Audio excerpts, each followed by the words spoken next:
সর্বোচ্চ গুরুত্ব দেওয়ার শর্তেও কিছু মানুষ তোমাকে অবহেলা করবে।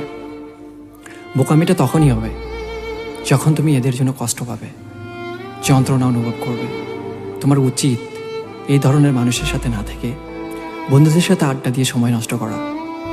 যে আজ ছেড়ে চলে গেছে সে মূলত কিছুদিন আগে থেকেই ভেবেছিল তোমাকে ছেড়ে চলে যাবে। তোমার উচিত এমন অবস্থায় ভদ্রতার সাথে এই ধরনের মানুষকে বিদায় দেওয়া। এরা যতক্ষণ পর্যন্ত তোমাকে ছেড়ে চলে যাবে না ততক্ষণ পর্যন্ত তুমি বিপদমুক্ত নাও। এ ধরনের মানুষের সাথে থাকা মানেই সাঁতার না জেনে সমুদ্রে মাছ ধরা একই কথা। একজন ভুল মানুষ যখন ছেড়ে চলে যায় তোমাকে কিছু শিক্ষা দিয়ে যায়, যেমন মানুষ চেনার উপায় বলে যায়।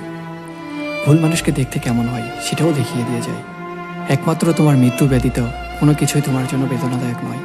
তাই যে ছেড়ে চলে গেছে তার জন্য কষ্ট না পেয়ে নিজের জন্য মনে মনে শুকরিয়া আদায় করো।